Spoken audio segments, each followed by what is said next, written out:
వానకొండయ్య శ్రీ లక్ష్మీ నరసింహస్వామి కళ్యాణ మహోత్సవానికి తలంబ్రాలను, పట్టు వస్త్రాలను తీసుకొచ్చిన ఎమ్మెల్యే యశస్విని గారు. జనగామ జిల్లా దేవరుప్పుల మండలం కరువెండి గ్రామంలో ఆనవాయితీగా వస్తున్న ఆచారం ప్రకారం గ్రామంలో ఉన్న హనుమాన్ దేవాలయం నుండి ఎడ్లబండిపై పద్మశాలిలు మగ్గంపై పట్టు వస్త్రాలను నేస్తూ కోలాటం ఆడుతూ చిడతలు వాయిస్తూ డప్పు వాయిద్యాలతో పొట్టిగుట్ట తండలో ఉన్న శ్రీవాన కొండయ్య లక్ష్మీనరసింహస్వామి కళ్యాణ మహోత్సవానికి ప్రజలు, ప్రజా ప్రతినిధులు, గ్రామ పెద్దలు, కమిటీ సభ్యులు, ఆయా పార్టీల నాయకులు తరలివస్తారు. అందులో భాగంగానే హనుమాన్ దేవాలయం నుండి తలంబ్రాలను, పట్టు వస్త్రాలను తీసుకొచ్చి ట్రాక్టర్పై మగ్గం నేస్తూ బయలుదేరిన పాల్కుర్తి నియోజకవర్గ ఎమ్మెల్యే మామిడాల యశస్విని రెడ్డి. పాల్గొన్న పాలకుర్తి నియోజకవర్గ కాంగ్రెస్ ఇన్ఛార్జి హనుమాండ ఝాన్సీరెడ్డి, టిపిసిసి సభ్యుడు డాక్టర్ లక్ష్మీనారాయణ నాయక్, కోడకండ్ల వ్యవసాయ మార్కెట్ కమిటీ చైర్మన్ నల్ల అండాలు, ఆలయ పూజారి సంపత్, మండల అధ్యక్షుడు నల్ల శ్రీరాములు, కాంగ్రెస్ పార్టీ ముఖ్య నాయకులు, కార్యకర్తలు, అభిమానులు, గ్రామ ప్రజలు తదితరులు పాల్గొన్నారు.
नामधेयस्य यशस्विनी रेड्डी नाम्नीः सह कुटुम्बानां मानवी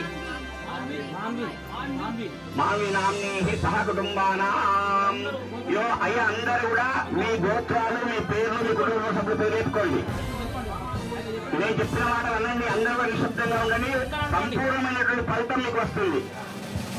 కుటుంబానాం క్షేమ స్థైర్య ధైర్య వీర్య విజయ అభయ ధాన్య రౌప్య కాంస్య స్వర్ణాది